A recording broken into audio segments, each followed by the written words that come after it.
دیکھو سادہ سی بات ہے، اللہ تعالیٰ سورہ آل عمران میں فرماتے ہیں ان ینصرکم اللہ فلا غالب لکم،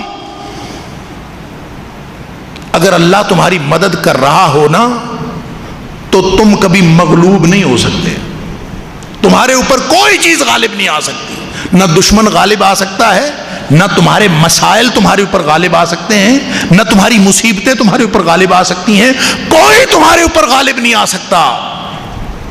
وَإِن يَخْذُلْكُمْ، اور اگر اللہ ہی تمہیں چھوڑ جائے، اللہ اکبر، ہمارا اور کوئی ہے ایمان کا دعویٰ کرنے والا؟ یا تو دعویٰ ایمان چھوڑ دے، ساری دنیا اس کی ہے، ایمان کا دعویٰ چھوڑ دے، ساری دنیا اس کی ہے، اور جس نے ایمان کا دعویٰ کیا ہے اس کو بھروسہ اور توکل صرف اللہ پہ کرنا پڑے گا، اس کی مدد اور کوئی کرنے والا نہیں۔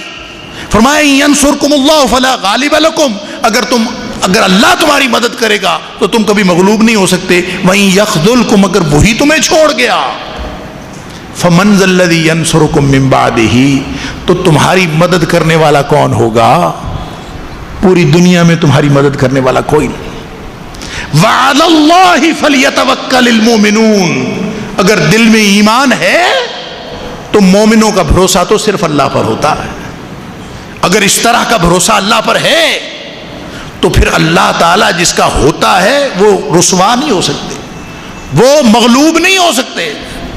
لیکن ہم کیا دیکھتے ہیں کہ امت مسلمہ تو مغلوب ہے، ہمارے اوپر کافر غالب ہیں، ہم انفرادی طور پر مسائل سے مغلوب ہیں، اپنی اپنی مصیبتوں سے مغلوب ہیں، اتنا کچھ ہمارے سر پہ چڑھا ہوا ہے۔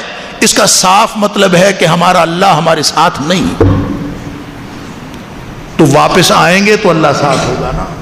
یا ایھا الذین آمنوا توبوا الی اللہ توبۃ نصوحا، تو نبی کریم صلی اللہ علیہ وسلم فرماتے ہیں سلط اللہ علیکم ذلا، اگر تمہارے حالات یہ ہو جائیں کہ تم اپنے اپنے کاروباروں میں خوش ہو، اصل مقصد بھول گئے، اگر تمہارے حالات یہ ہو جائیں تو فرمایا سلط اللہ علیکم ذلا، اللہ تمہارے اوپر رسوائی اور ذلت مسلط کر دے گا۔ مسلط کس نے کی ہے؟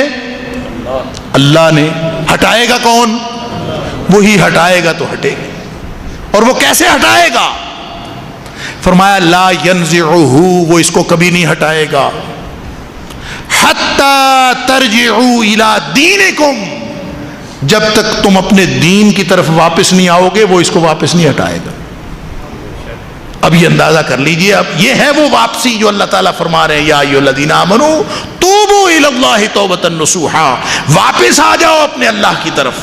بس جس نے یہ واپسی کا سفر شروع کر دیا، اللہ اکبر، یہ ہے اصل جو انسان کی زندگی ہے، جس نے واپسی کا سفر شروع کر دیا، پھر وہ زبان سے استغفار کرے تو اللہ کو اتنا پسند ہے، اتنا پسند ہے، زبان سے رب اغفر لی کہہ دے ایک دفعہ، واپسی کا سفر شروع ہو گیا اور زبان سے اس نے کہہ دیا استغفر اللہ یا رب اغفر لی، اللہ تو مجھے معاف کر دے، استغفر اللہ، اللہ میں گناہوں کی معافی چاہتا ہوں۔ اگر کسی نے یہ کہہ دیا تو اللہ کو پتہ ہے کتنی خوشی ہوتی ہے، اللہ اکبر۔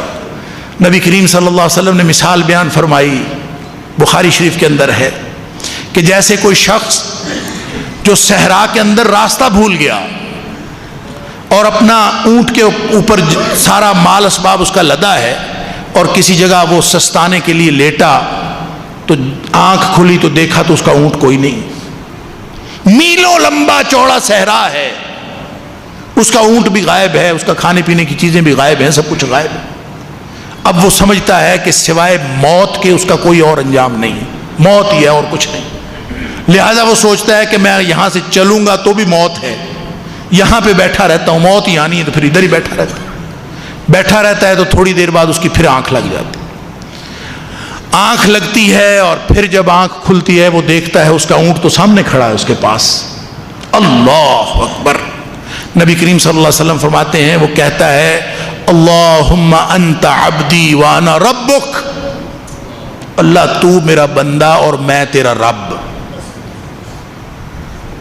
نبی کریم صلی اللہ علیہ وسلم یہ فرما کے کہتے ہیں اخطأ من شدت الفرح، یہ غلطی اس سے پتہ کیوں ہوئی؟ خوشی کی انتہا اتنی تھی کہ کہ اس کو سمجھ ہی نہیں آئی کہ میں نے کہنا تھا کہ اللہم انت ربی وانا عبدک، یہ کہنے کی بجائے وہ الٹا کہہ گیا.